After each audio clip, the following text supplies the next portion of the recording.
Hi, I'm delighted to be on the chocolate trail with the Great Big Jewish Food Fest.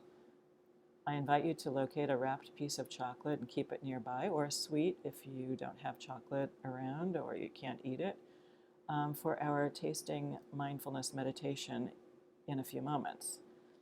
However, perhaps you stockpiled a supply of chocolate when shelter in place started. I sure did. Jews found resilience through chocolate in its manufacture, trade, retail, and consumption in the early days of European contact with the New World food. Chocolate is a Jewish immigrant food. The chocolate business parallels the migrations of Jewish refugees of the last 5 centuries. These are stories of opportunity and sustenance, l'dor vador, from generation to generation.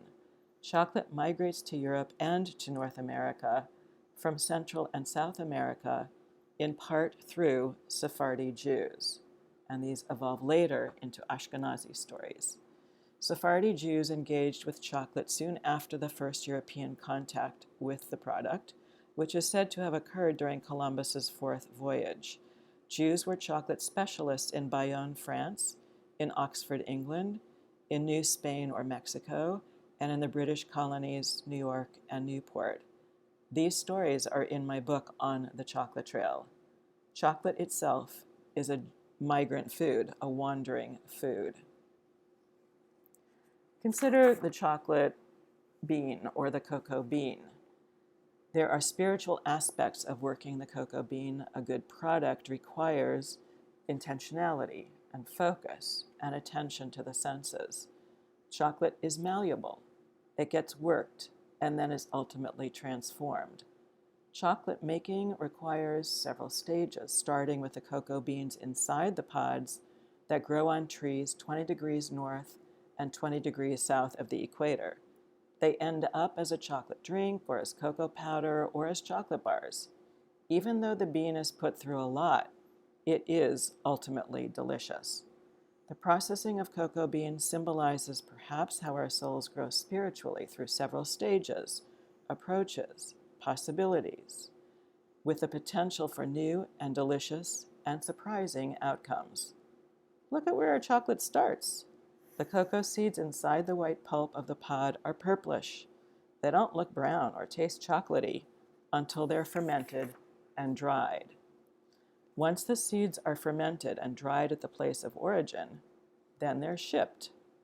As we see from these photos from the reconstruction of colonial period chocolate at Williamsburg, the beans are roasted and tended over a fire, then shelled by hand. The beans are ground by hand also, possibly mixed with sugar and cinnamon, over a warmed stone called, in different cultures, a pierre or a metate or a piedra. Then the chocolate cools and hardens into tablets or balls to be stored until later use in the chocolate beverage. And this is pretty laborious and is therefore done by slaves or servants.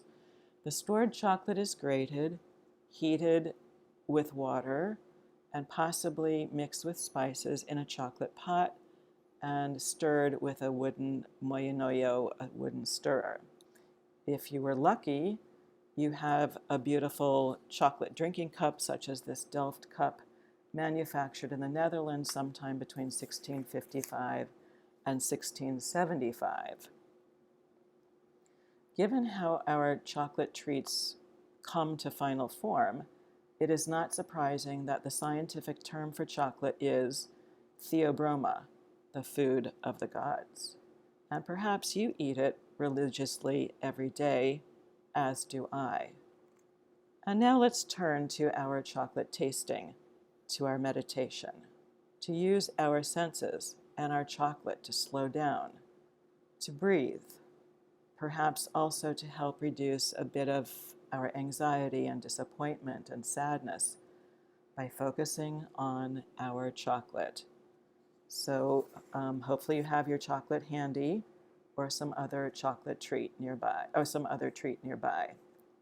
This meditation is based on one created by my colleague, Rabbi Michael Sheffrin. I encourage you to breathe, to get comfortable in your chair, to seek stillness, and to look at that wrapped piece of chocolate. Think about where it came from or who brought it to you. Was it a gift? Did you buy it? Did you travel to get it? Or did you find it nearby? And now take a moment to really look at the packaging. What are the colors? Do you see the ingredients? Are there any logos on the wrapper? What about certifications? How big is it? How much does it weigh? Is it heavy or is it light? When you're ready, open the package slowly. Listen to the sound of the paper or wrapping. Pay attention to the aromas. Notice the chocolate when it hits the air. How does it look? Is it smooth or shiny? Bring it closer to your nose. How does it smell? Break a piece off. Does it have a nice snap? If you're comfortable, please join me in saying the blessing for chocolate. Baruch atah Adonai Eloheinu melech haolam shehakol nihiyeh bidvaro. Blessed are you, Adonai, our God, ruler of the universe, through whose word everything comes into being. Then slowly put a piece of the chocolate in your mouth. How does it melt? Are you noticing any other tastes or flavors? Do you hear sounds in your head as you're masticating it? Chew it slowly. Dissolve it on the roof of your mouth. Feel the impact on your teeth. Is it sugary, chocolatey? Are you noticing any spices? Don't be in a rush to finish it.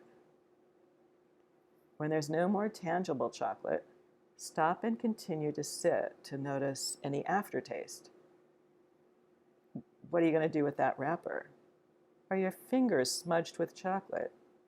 If someone else in the room joined you, what is their facial expression? Take another deep breath.